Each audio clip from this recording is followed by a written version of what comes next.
What creates separation?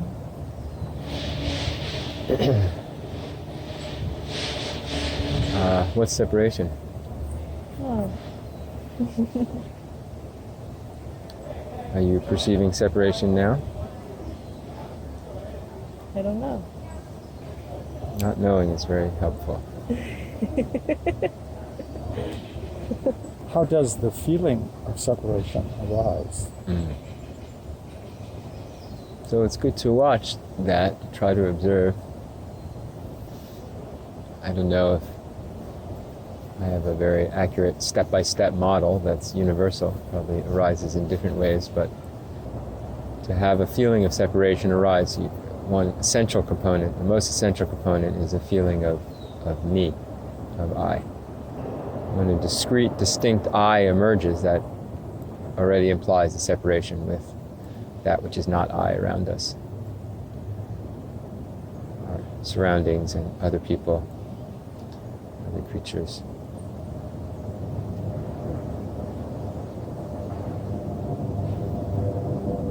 So we walk around in a kind of a map, an artificial map of the world, with me at the center, encased in a body, looking out from the eyes, and then a landscape around us, close things and distant things, and other people. The vast distance in the sky, the stars.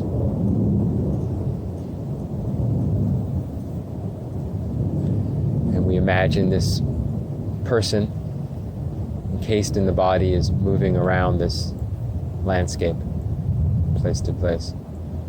But this is not our actual experience. This is a map, an invention of the mind. Analysis.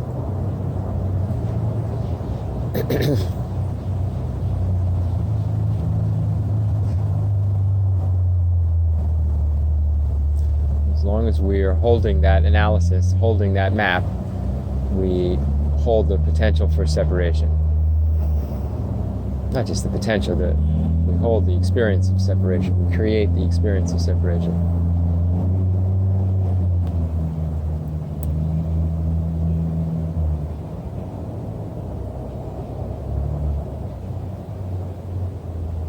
Just because we're thinking about it. We're thinking of me and that other person. I like that person, I don't like that person. Me and the space around us, the objects around us, I like them, I don't like them. I like this surrounding, I don't like it. Everything's in opposition and in comparison to me and separate from me. And all this is an invention. So when we let go of thinking,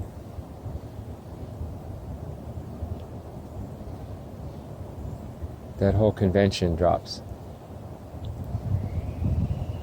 It's so automatic that it's so automatic to create that invention. We're so used to it, such a deeply rooted habit, that we just take it to be reality.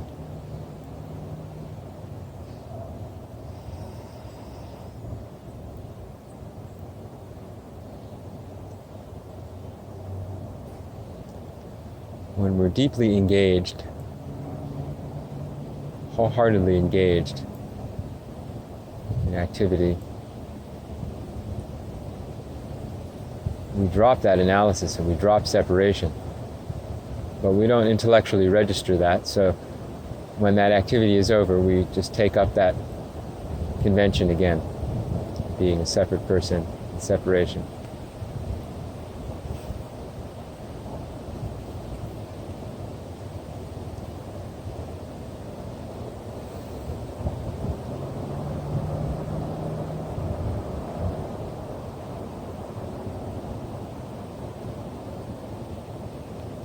But it's not our experience. It's not our direct experience.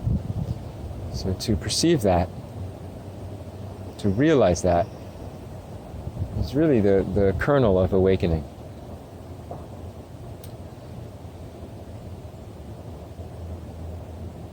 What is our actual experience? It's this awareness happening. The idea of separation is an alien concept that we apply onto it. It's not there inherently.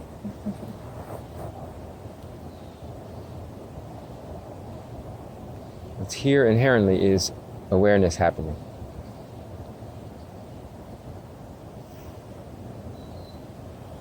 It doesn't have a name, it doesn't have an identity, it doesn't have a personality, it doesn't have a past, it doesn't have a future.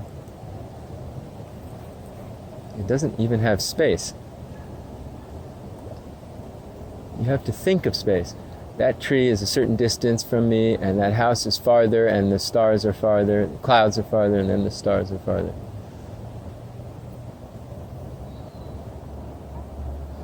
But when you drop that thinking, there's just awareness happening, which includes all of that.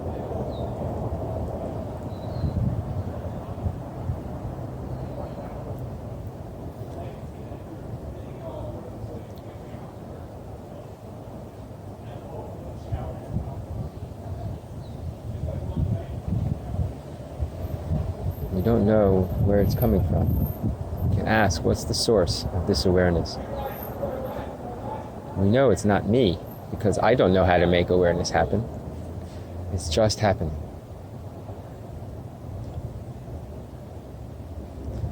I don't remember inventing it.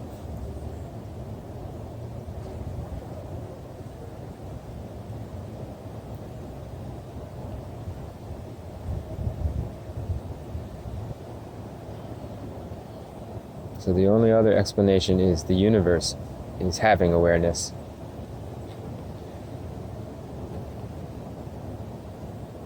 The whole, the source, whatever you want to call it, is having awareness. It's happening.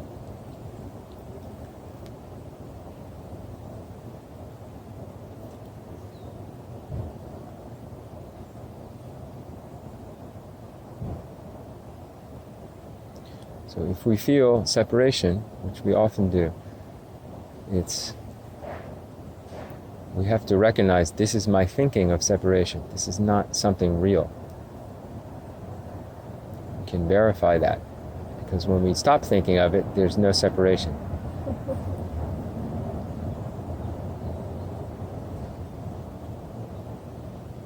If we drop that trajectory of thought about separation, then there's just awareness happening.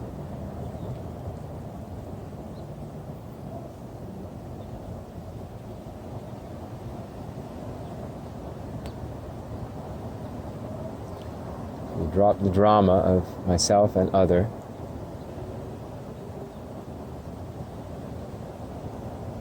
And it's just the energy of awareness.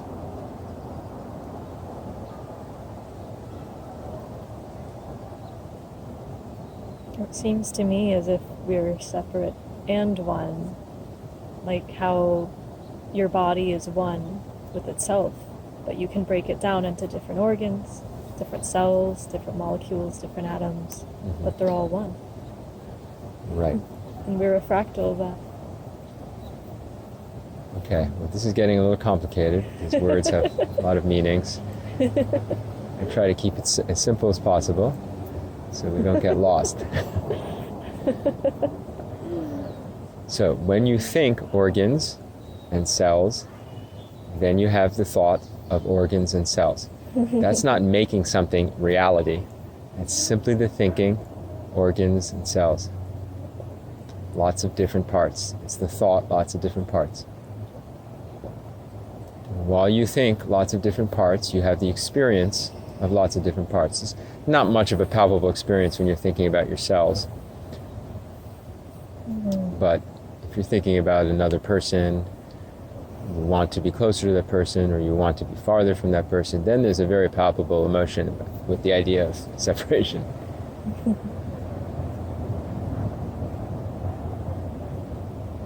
And maybe if there's a part of your body you don't like, then separating that part you will have some emotional reaction to. But the parts of your body emerge into being as ideas when you think of them. When you don't think of them, where are they?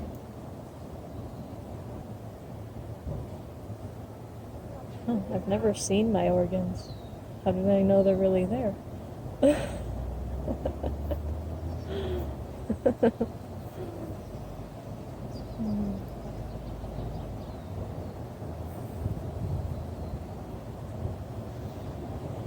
But even if you see them,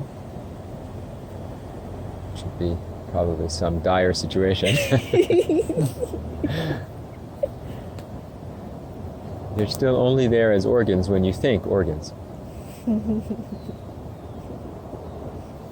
It's actually, there's some real life examples of that. I don't know so much about organs, but people, if you have a bad break or something in your leg and you're in shock, if you don't look at it, you might be okay. Then you look at it, some people have this experience in an accident, and they look at it, they see their bone coming out, and then they feel really bad.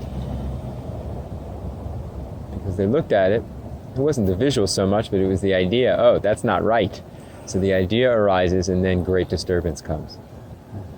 Before the idea arose, there wasn't so much disturbance.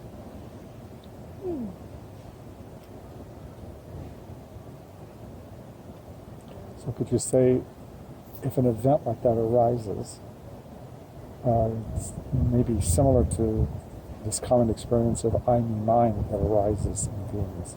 That it arises, but earlier on you used these two contrasting terms, holding and letting go. And so the difference is, it is what it is, but there's no need to get sticky about it. If you can just let it be and then just as quickly let it go. Because the stuff is continuing to flash in and out.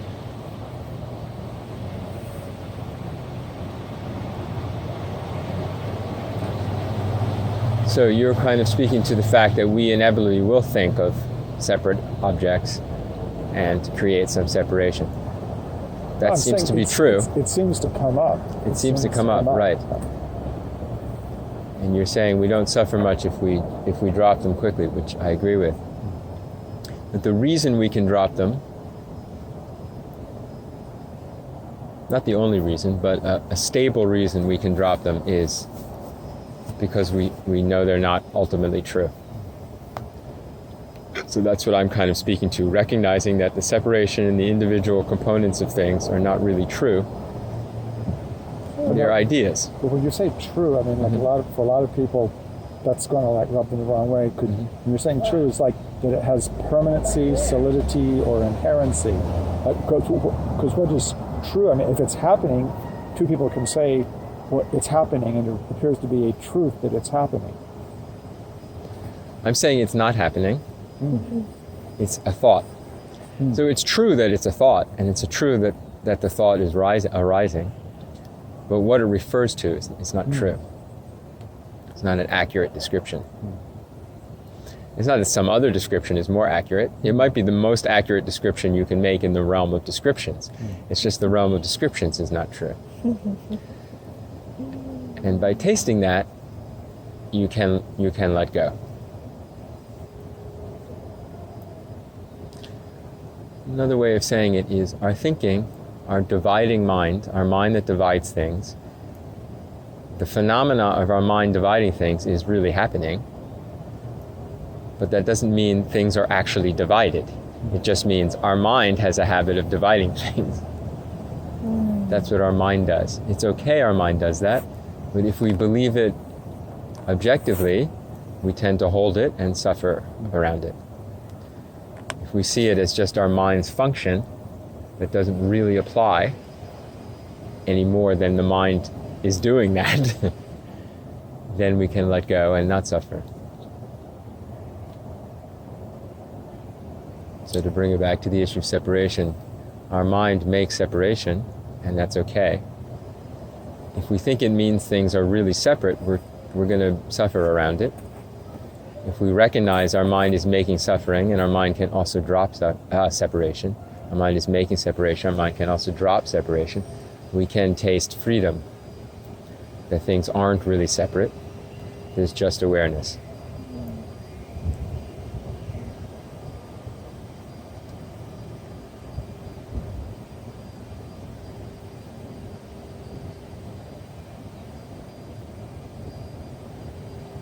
So the apparent world is made by our thinking. It doesn't mean that the visuals you're getting and the sounds you're hearing and the feelings you're feeling and all your sense operations are made by thinking. Those aren't made by thinking. What you think they represent is made by thinking. You designate it a tree that's different from me, and it's at a certain distance from me. That's your thinking. If you're fully engaged,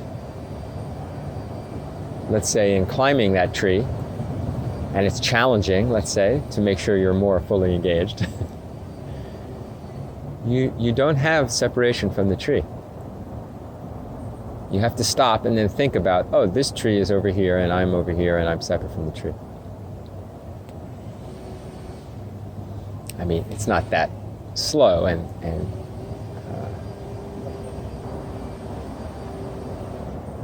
it can be a very automatic thing, but when you're engaged in just climbing the tree, there's only awareness happening. You can call the awareness at that moment climbing the tree.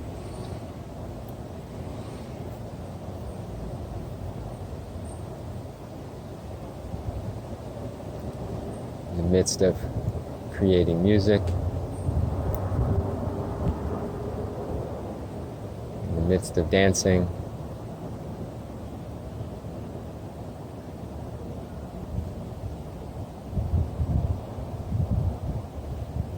midst of falling off a cliff. In a dangerous situation, you tend to get very engaged, and there's no separation. There's just awareness happening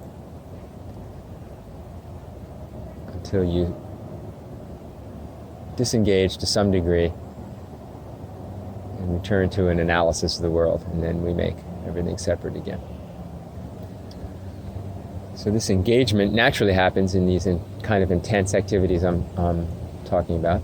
But also we can learn to inhabit to various degrees a kind of intensity, a kind of absorption, a presence, where we can taste to whatever degree the falling away of separation, the falling away of our analysis. And last week I spoke about bhakti, devotion, and talked about it in the sense of being wholeheartedly engaged in your life. And so by doing activities we wholeheartedly can engage in, we can taste this dropping away of separation, this dropping away of analysis. It's almost a paradoxical word because the root bhaj means to bifurcate or to separate.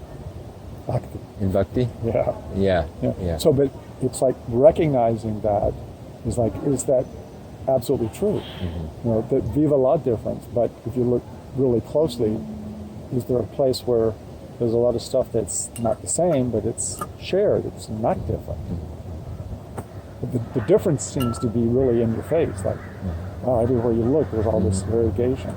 So if you're running through the forest and you're in the zone, you know, that space where you kind of get out of your head, not conceptual, just visceral. But then there are all these various trees, and you bob and weave through the trees, noticing the difference between an available open space and a space that's presently occupied by a 100-year-old tree, and then maybe a fallen tree that you could easily jump over versus another one that you might have to go around. And perhaps during this whole time, there's nothing conceptual about it, but there's this ability to negotiate. So is that just a function of awareness that recognizes where to be and where not to be, that can have that kind of discriminating visceral awareness? Yeah, but it's not how we analyze it afterwards, like right now. Right. It's not that. So you think, oh, you're in the zone, you're not thinking about the tree or not, but some function of your mind is understanding the tree is separate and I need to move this way. But that's not really true. There doesn't need to be an understanding of the tree is separate. There's just a function of awareness. And awareness looks that way at that time. Well, that's what I'm saying. It's dodging, we say dodging trees, but at the moment you're not dodging Of trees. course, It's just awareness happening. Because that's a description afterwards. But Right. in the moment, whether you want to call it dodging or not, the actual what you're doing is not running into the tree. Now, you're not conceptualizing about it. Right. You're not trying to describe it. Right. But so you're saying that this recognition of difference and non-difference is like non-conceptual recognition of space and form Right. is just part of awareness. Right, and I wouldn't even call it recognition of difference and not difference, because in that moment, it's not recognition of difference and not difference. It's just a dance. Just a dance. It's just a dance. The various elements don't exist as various elements. They're all inclusive in an activity. It's always that way, but our minds think of it as, oh, what I did was dodge trees. That's only after the fact.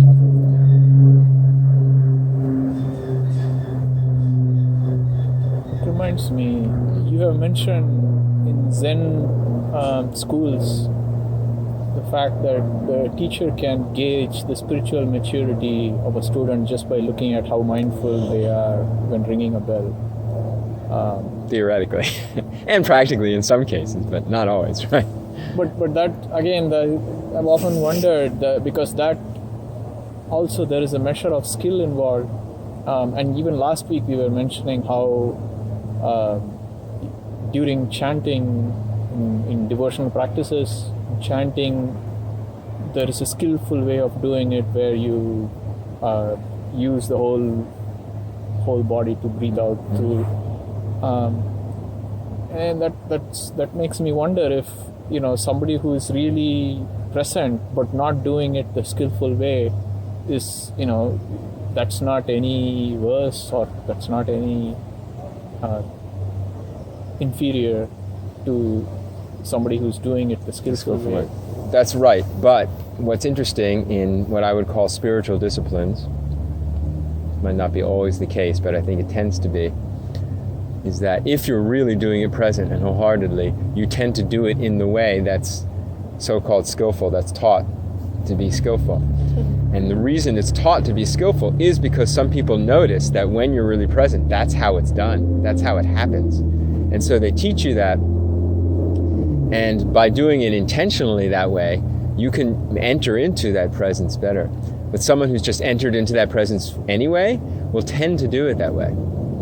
So like when we talk about abdominal breathing, it might seem artificial when you're intentionally doing it. But if you're really present, or let's say if you're really relaxed, you tend to breathe abdominally. And little babies breathe abdominally naturally without the intention. So we're kind of relearning to inhabit that space by using a taught skill. But ultimately, it's not about the taught skill. It's about being really present. So in spiritual disciplines, at least, I would say the taught skills are really just to help you get really present. If you're super present and absorbed and devoted, or whatever word we want to say, to it anyway, then yeah, it doesn't matter what skill you're using. But you'll tend to do it that way.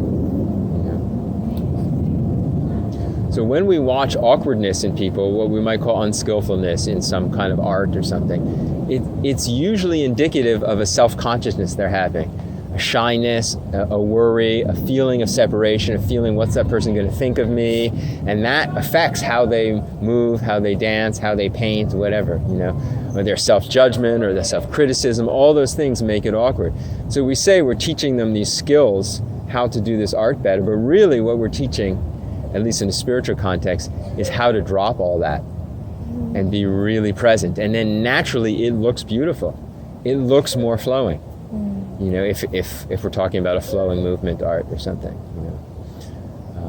and same with music. I mean, if you're playing an instrument, there's a certain amount of skills you have to know how to get the sound out of the instrument. But a lot of at least improvisational music is dropping the thinking, dropping the artificial, dropping the worry, dropping the sense of separate self, and just feeling the music. And we can say that about any art, and ultimately we can say that about how we move through life all the time. There's various fancy Buddhist phrases for these things that, at least there's a book by Namkhai Norbu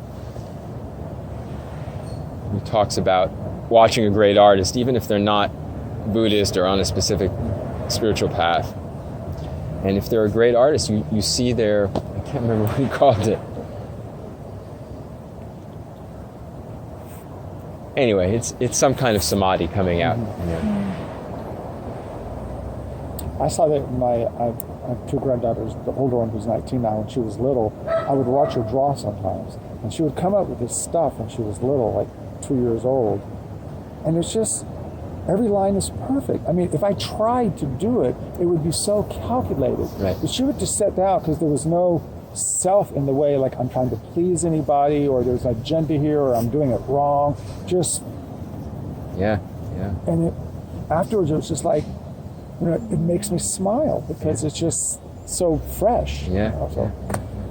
And Picasso famously said he was his whole career trying to work on being able to draw like a child again. And his latest works are pretty much really simple line drawings.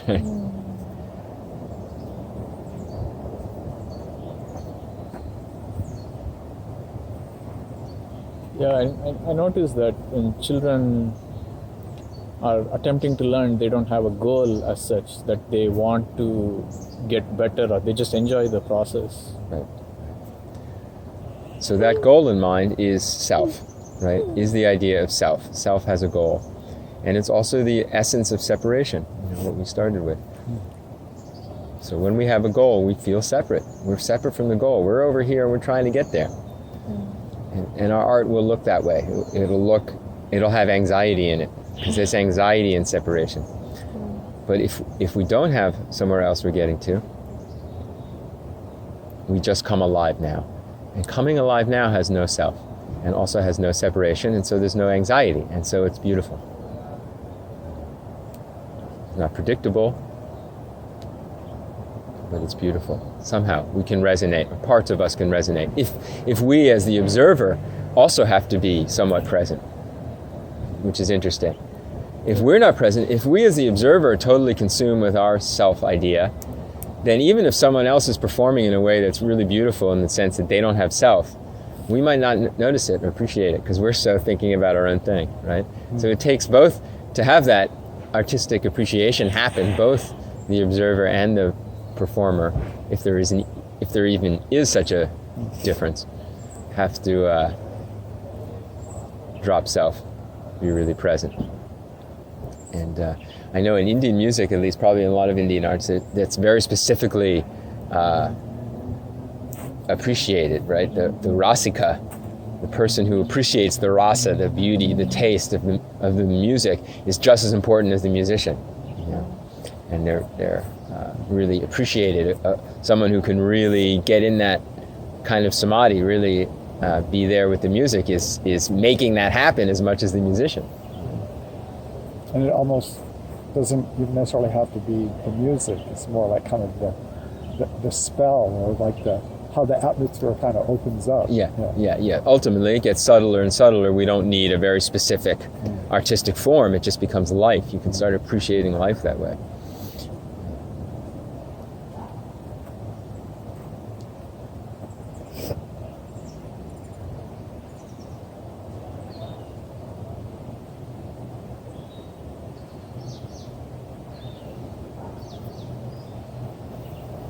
I was thinking again, Satya, about, you said last week, you talked about bhakti, and I said, interesting word, because it really means to bifurcate or separate. Right. But one of my Sanskrit teachers once talking about words, but also about what the meanings are, like bhakti and mukti. So mukti is like liberation, and you know the difference between the bhakti path and say the jnana path, the path of direct perception. So the example was given that in asmita, or I me mine, that's the paradigm. It's all about me. I me mine. I me mine. But then life has this mystery where we fall in love with someone, or our child overwhelms us for a moment. We're lost in their world. There's this tendency to forget about I me mine for a while. It kind of happens.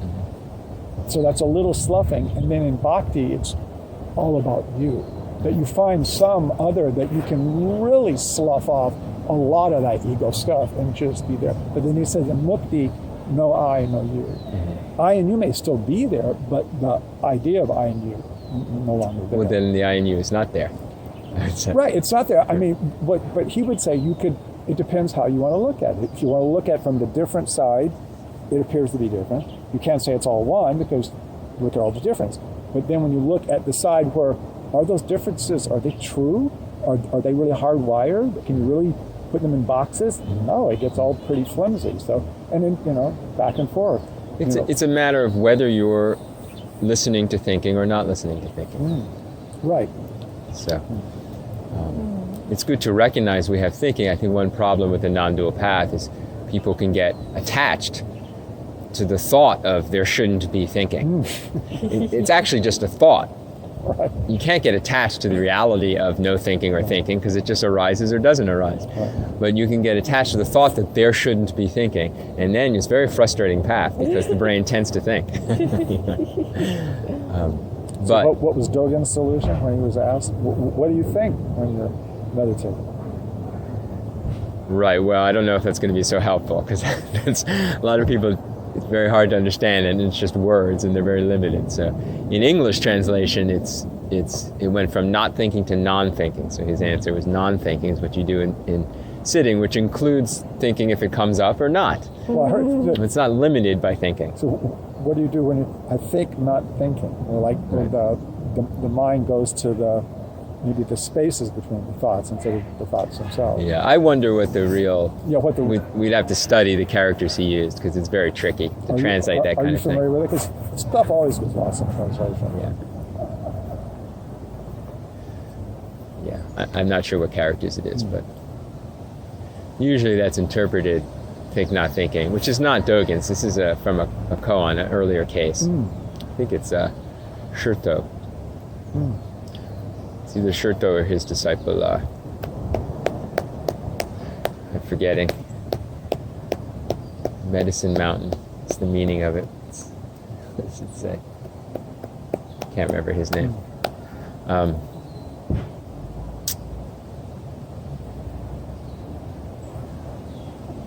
Yeah, think, not thinking. Kind of means don't believe you're thinking. Let everything happen as it happens. I like that. Yeah. It's almost Thinking like, as phenomena, let it be, but don't attach, don't believe. Which means, it's writing on water in the Dzogchen metaphor. It arises, but if you don't grab it, it doesn't make you suffer. I told you once on a retreat, I wrote a couple lines. You liked it at the time. Crazy monkey mind, shopkeeper of samsara store. Your wares are enticing. Yes, indeed. But thank you, no. Just looking. So, they're always, can I sell you something? Can I sell you something? And the magic mantra is like, no, just looking, not buying. So people feel awkward with that, going to a store and not buying it. I gotta buy. Gotta buy something. I worry they'll think I'm stealing. Right. Stealing their space, right. I don't think a monkey would mind so much. No. It doesn't have that top-heavy conceptuality that is our two-edged sword.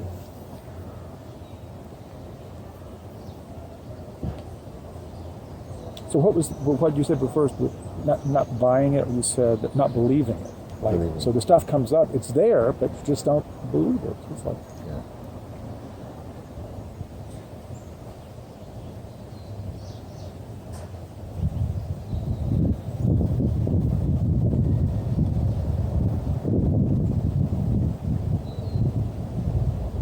But we have a strong habit of believing it, not deeply entrenched. So we feel the suffering of that, and we confess that, and at least to ourselves, maybe to other people, it helps. And we accept that as part of the manifestation of our awareness. And we let go best we can, over and over again.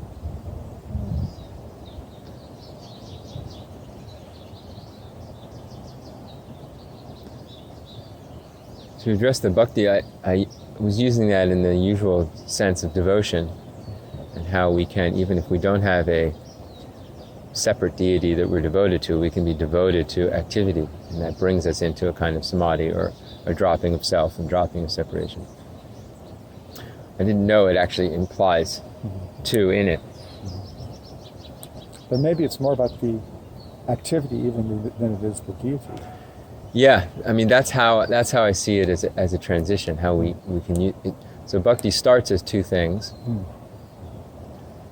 and in your one-pointed devotion, your sense of self falls away. Once the sense of self falls away completely, the deity falls away as well. Has to, as a separate deity. You might say the deity doesn't fall away because what's left is the deity, but then that deity is all-consuming. It is your awareness. It is everything. That's the question I brought to the people at the Bhakti Center. Said, if God is omnipotent and omnipresent and all-powerful, isn't it including our awareness?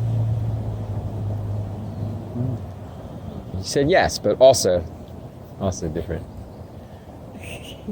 So, because in bhakti versus mukti, the bhaktas, talk about, the jnanis want to merge, completely lose self and variegation and subject-object. And then the bhaktas say, but why would you want to be sugar when you could taste sugar? Because it's like that relationship with the divine that never is fully consummated. It's like, how close can you get to it, but it still remain a little bit separate, and that the exquisiteness of the bhakti, of the rasa, is more in the separation than it is the union. Yeah, I think that's not accurate. I think that's not accurate. I think that it seems to me that the impetus there to hold on to the separation is an intellectual resistance to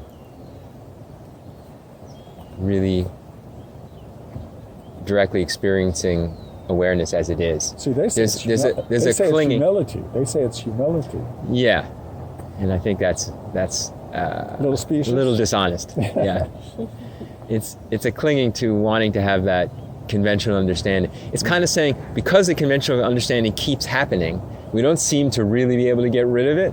Let's incorporate it as truth. But that's not necessary. You can say the convention happens, but it's not true, and be free from it at the same time. And not believe it at the same time. So I like the taste of sugar. Why would you want to be sugar? The point is, when you taste sugar completely, you are sugar. There's only the taste of sugar happening. That's the point. And that is the greatest thing. It's not being sugar. Being sugar is actually dualistic. I don't want to be this person, I want to be that thing. But there is no person and the thing. There's just the taste of sugar happening. That is the ultimate. But that doesn't actually have separation. When you really taste sugar, it's just sweetness. The whole universe is just sweetness. If your mind isn't keeping track, no, the whole universe isn't sweetness. I'm experiencing sweetness now, but afterwards, blah, blah, blah, blah, blah, and blah, blah, blah.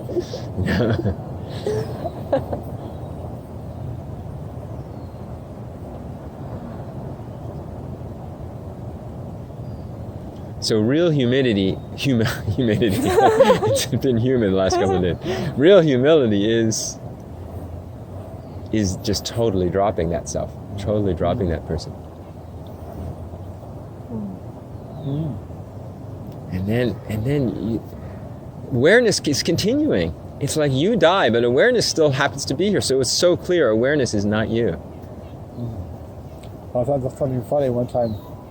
One student said to my teacher when I was at monk in India, "Oh, Guruji, I am the most fallen." And he said, "You're not the most to anything." It's this idea of making yourself very humble and saying, "You're not the most to anything." Right. Yeah. I think also often intentional humility is very problematic, right? Or intentional modesty. You know this term modesty, for covering your body and not being revealing? So that's interesting that we say that's modest, because to me it's not modest at all. It's totally proud. It's you have this body, but you've decided that there's something wrong with it, and you believe your ideas about that. Or there's something wrong with the way other people will feel about it, or something like that. You're full of ideas about it, basically. If you get rid of ideas about it, it's just this body's already here. Whatever. You have no particular opinion about it.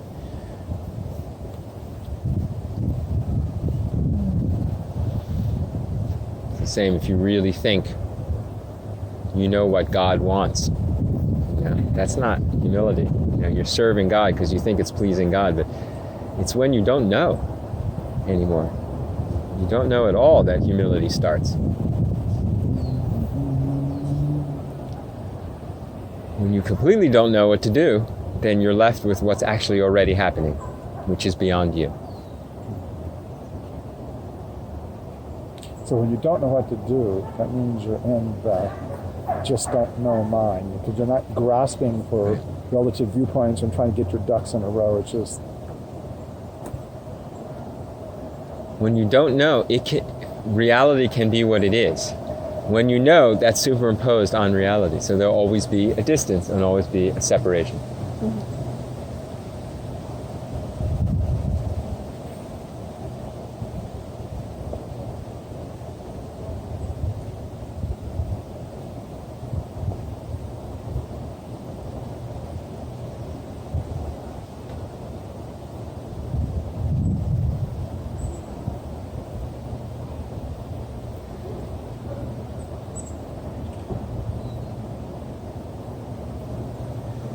so you wrote that very vague word, God. So what do you mean when you say that? I've used didn't I use a lot of other synonyms, other options? But I'm saying that's like one of the... It's the trigger word. Trigger words, Yeah, right. it's a baggage word. Yeah. And everybody's got an opinion, and those are the most vehement about their opinions, really think they've got like a corner on the market. Right. And then they often have very specific ideas of what it is, and it can't be the other guy's, what he calls, quote, God. So any opinion or idea about God is obviously not God. Because God, with a big G anyway, implies unlimited, omnipotent, and omnipresent. So if it's your particular idea, that's limited and separate from those things that are not your idea. It has certain qualities, which means it doesn't have other qualities. So it can't be God. So once you see that, then, I can never possibly conceive of God. So if I want to merge with God or be closer to God, which of course is an artificial construction because you never left God, but we feel that way. So if we want to drop that feeling, the way to drop that feeling is to drop my idea of God completely. Which also implies in dropping your idea about everything. And then there's nothing but God left.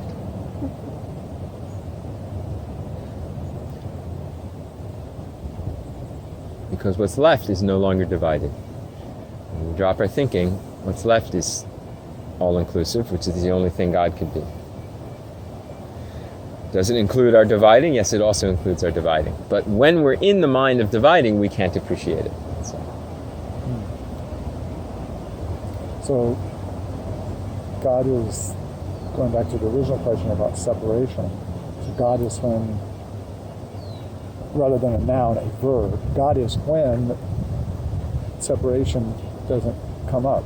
Right. Well, God is all the time, but we can taste God, we can taste that sugar when separation doesn't come up.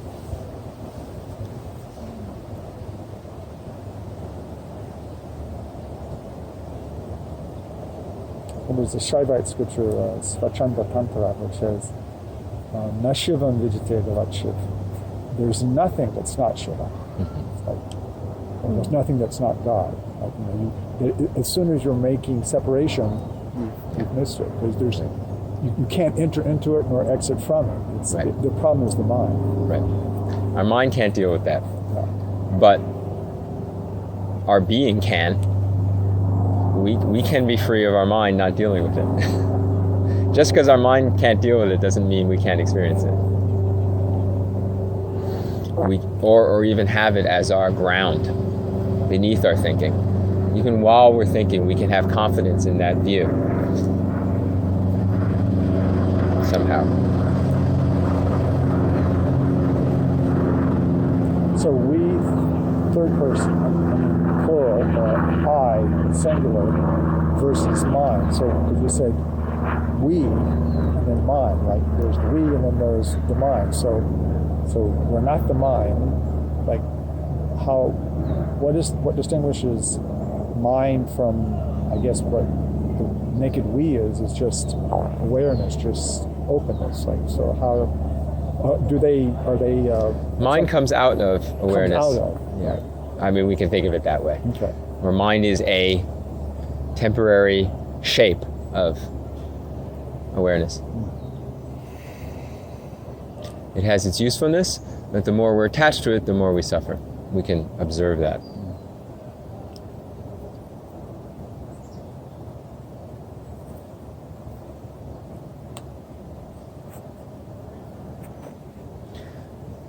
Speaking of texts that talk about how God is everything and can't be divided, the most explicit I've probably ever seen is a Sufi text brought to my attention by Rupert Spira. He likes it quite a bit. He has a video of him reading from it. Now I'm forgetting, darn.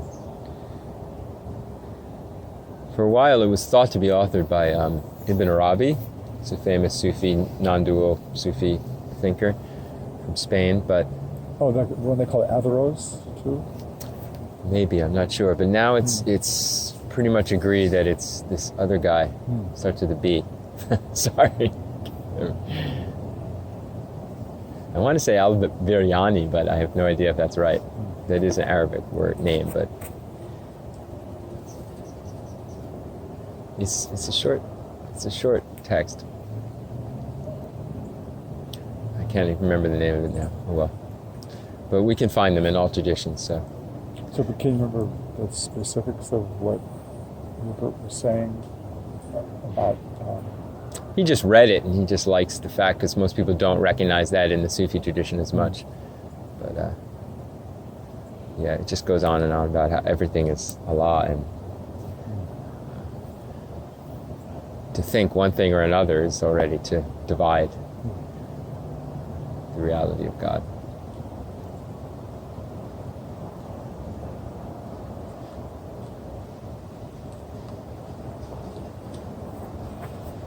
So it's very important in our path not to try to make ourselves one thing or another, but just to recognize when we drop thought, when we drop separation, we have freedom.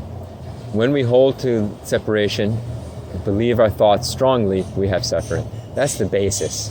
Yeah. So we know our direction. We know our direction. It's not a matter of gauging how well you're doing, really. That doesn't tend to help anything. It's just knowing your direction. Knowing letting go, knowing the possibility of being free, knowing that our idea of separation is not real anymore. It's not real more than the fact that we're thinking and feeling a feeling of separation that comes and goes. It's not real in the so-called outside world, that there isn't even an outside world. To understand that, to be able to return to that. As we get familiar with it, we're able to return to it more easily and quickly. Just awareness. There's just awareness. That's the reality. Can't be denied, because here it is. All my thinking about it can be denied, so that's how I know it's not real.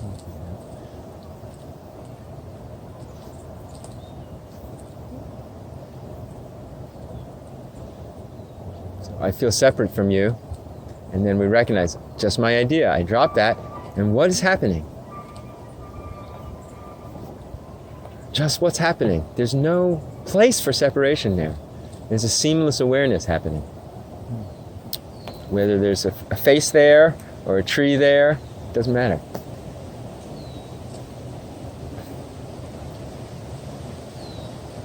And it's never lacking in anything. We recognize when we feel we're lacking in something, we have the idea we're lacking in something. That's all that's happening, is the idea of we're lacking in something has arisen. And the idea of we're lacking something can dissipate.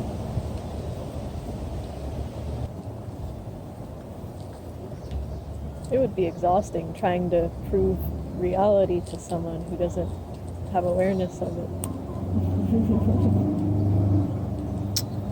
Trying to prove things is generally exhausting, I agree. But I say everyone has awareness of reality. Everyone is awareness of reality. It's their fundamental nature. So it's just a matter of how much people are believing other things. And it is exhausting you can't force someone to give up all the things they're believing on top of that obscure their nature. But you can invite them to. And I don't think it's that hard. I mean, we might not be skillful, but everyone wants to drop their obscurations. Everyone wants to just be alive and just dwell, just step back and rest in their awareness, because it's joyful, it's freedom. Everyone has that awareness and everyone wants to just be in it. So I don't think it's that hard in a certain sense. We're not that distant from it. But if we use ideas and throw them at someone else, they'll be incited to throw ideas back at you. And you'll throw ideas. And then neither of you will be tasting that awareness. You will be lost in ideas. So, I had a little experience of that yesterday. I was chatting with a friend after Food Not Bombs, and we got into a heated discussion about political realities and stuff, and it went on and on and on. Got more antagonistic, until we realized it'd gotten dark and it was really late. And both of us were kind of like, it's enough. And we just dropped it, and then we realized we're back in awareness, and it's actually more comfortable. And there's times and places for, a political discussion, but we have to recognize it brings us away from the real joy that our hearts are seeking, and that's the real salve for the suffering of our life, and really the heart direction we all have. And the best political systems, the best social systems would naturally emerge from people that are appreciating their pure awareness.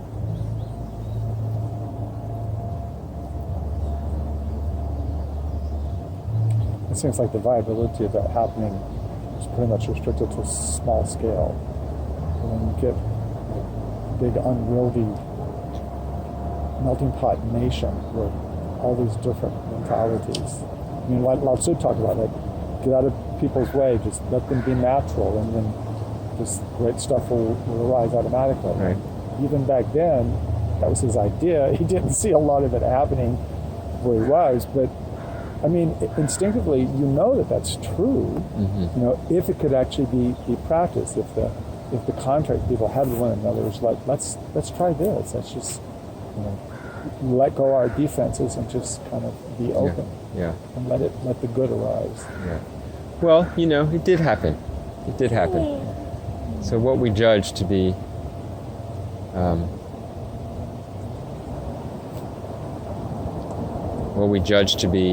enough, or mass happening, or a whole population of a country being enlightened, this kind of thing, are just abstract notions.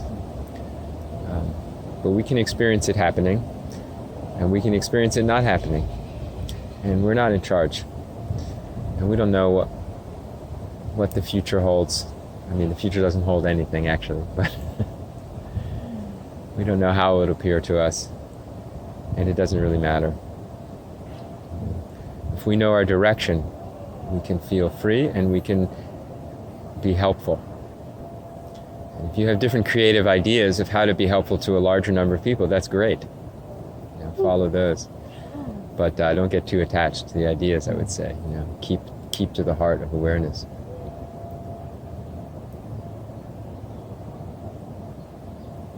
So our scales of time is maybe not accurate. Our scales of both time and space are not accurate. So when we talk about enlightening the world all at once, I mean, it's just a very conventional viewpoint. It's not necessarily how things are really happening. It's definitely not how things are really happening.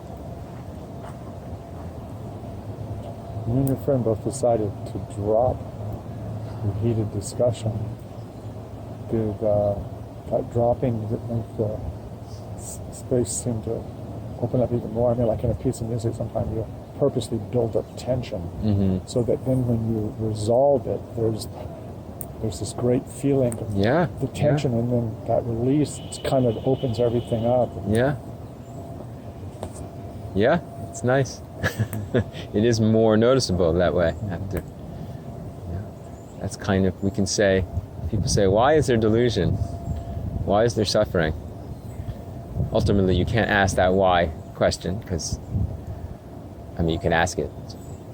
You can't get a satisfying answer, because why is a cause and effect question, and only exists in our thinking minds, our conceptual minds. Whereas if you're asking an ultimate question, like why is there, you're asking of the source, which is not a conceptual thing, so it doesn't fit to ask that question. But one way we can feel more at ease with it is realizing the contrast, that you only have liberation when you have suffering. You feel that, you appreciate that liberation when coming out of suffering.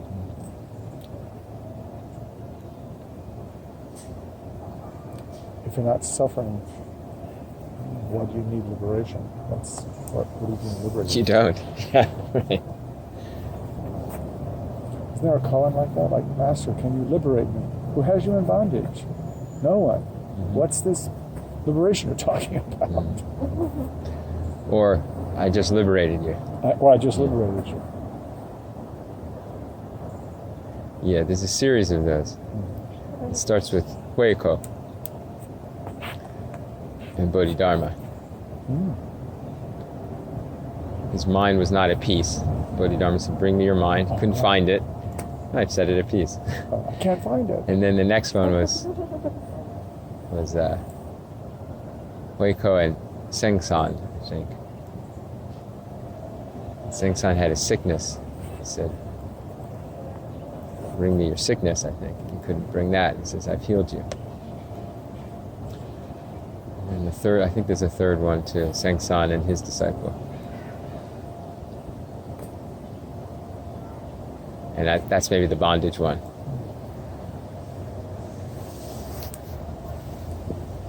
So, compilers of those early Zen exchanges really like that theme. It's for the first three ancestors.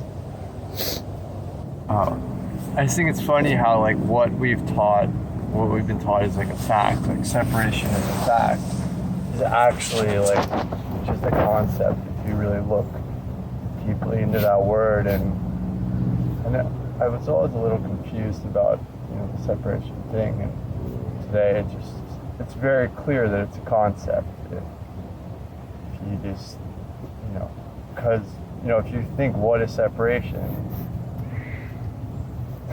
You're done. You Yeah. can't go anywhere. Yeah. it's always a thought. So I think just with we have to really question what we think are facts. And So that's in essence how you can define delusion. It's not so much that delusive thoughts come up, because they do, and as far as I know, they continue throughout our lives. It's that clinging to it, which is defined by believing it's really so. It's a fact, as you said. That it's not just the way my mind is working, it's a fact in the objective world outside of me. And I'm this separate being that has to deal with this objective fact. That's the cause of suffering.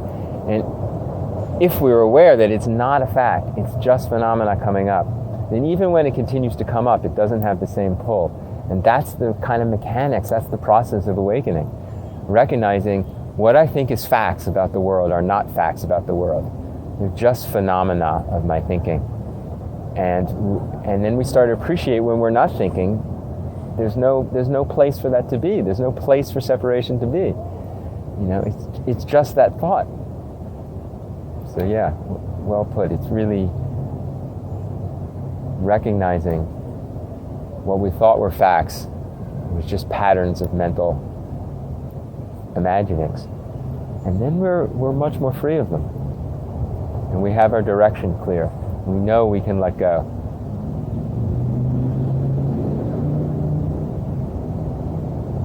Because objective facts will confine you. There's nothing you can do. You're like a victim. But when you realize they're mental phenomena, you realize they're ephemeral and part of one awareness, part of the just changing display of one awareness.